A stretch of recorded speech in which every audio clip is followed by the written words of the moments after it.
tout est question d'organisation.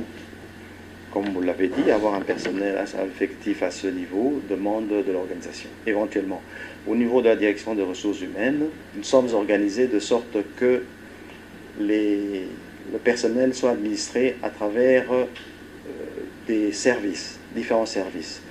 Je pourrais citer au passage, entre autres, le service médical et de santé professionnelle, le service en charge du mouvement du personnel et des relations sociales, le service en charge de l'action disciplinaire, le service en charge du payroll, ainsi que les HR que nous appelons sur site. Parce que, comme vous voyez, un nombre aussi important de personnel ne se trouve pas forcément sur un seul lieu.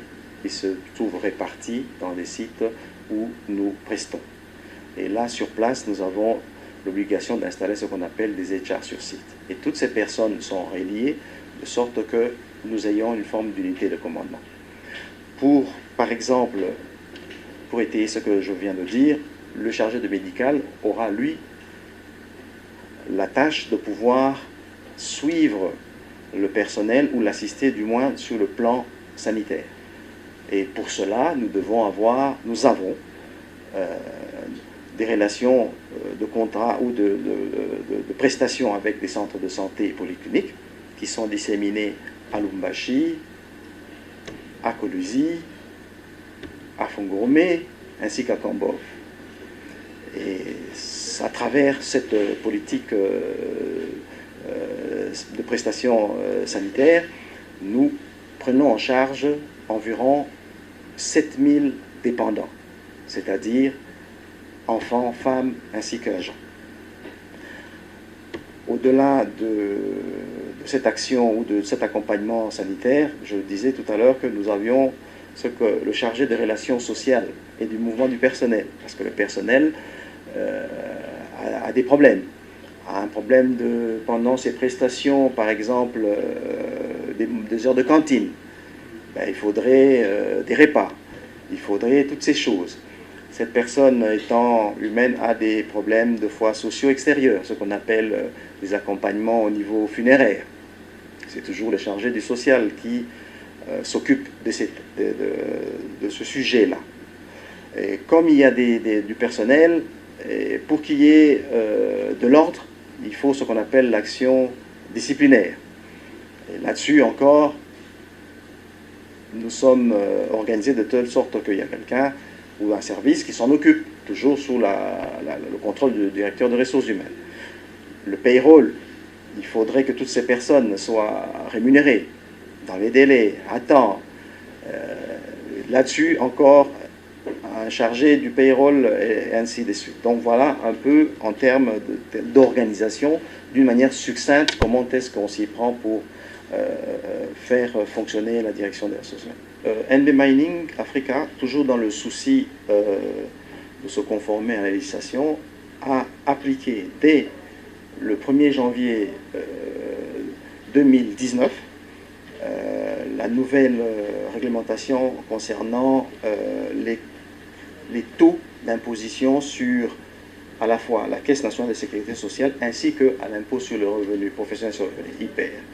Donc, ce faisant, nous l'avons appliqué et nous pouvons dire que NB Mining accompagne le gouvernement ou du moins se conforme à la législation en la matière sociale. Je pense que c'est une bonne chose.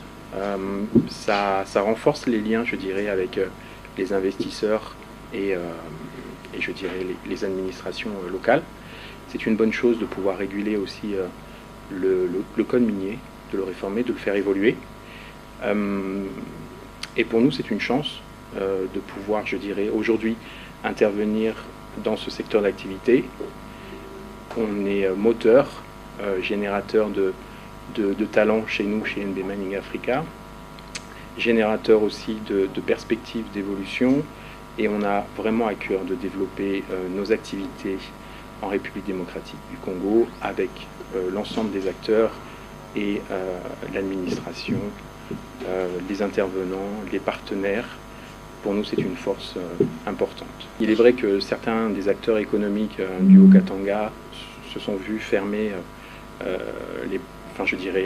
ont fermé leurs entreprises, peut-être par rapport à la révision du code minier. Je ne serai pas un expert pour vous indiquer que c'est la raison principale.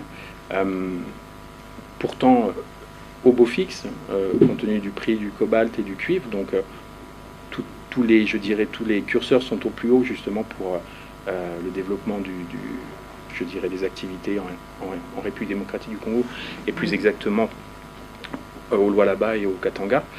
Je pense que le fait que certaines entreprises, sans vouloir épiloguer, ont certainement d'autres problèmes majeurs qui viendraient gréver justement peut-être leurs résultats ou leurs perspectives d'évolution. Après, tout dépend aussi de l'âge de la mine dans laquelle ils exploitaient. Écoutez, je pense que l'ensemble de nos agents salariés sont satisfaits du travail aujourd'hui qu'ils accomplissent chez NB Mining Africa. On a à cœur de satisfaire l'ensemble de nos agents au travers de formations dédiées, au travers d'œuvres sociales que nous maintenons dans l'entreprise. Nous payons par exemple des 13e mois, des primes de production sur l'ensemble de nos sites, si bien sûr les objectifs sont atteints, parce qu'il y a quand même des objectifs de volume à atteindre. Et nous avons à cœur, si vous voulez, de mettre, à l'aise, si vous pouvez m'exprimer le terme, mais dans de bonnes conditions, à la fois nos agents qui travaillent pour NB Mining Africa, mais aussi pour les familles des agents de NB Mining Africa, en leur fournissant l'aide, aux écoles, également les soins médicaux et un certain nombre d'avantages complémentaires.